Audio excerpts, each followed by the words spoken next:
Беларусь наша, вартая славы, просторный шлях, далёкі шлях, звеняць крыніцы, як цымбалы, сцяжынкі свеціць у лясах.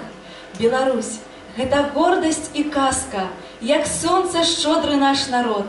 А мы запрашаем, калі ласка, канцэртаў россып кожны год.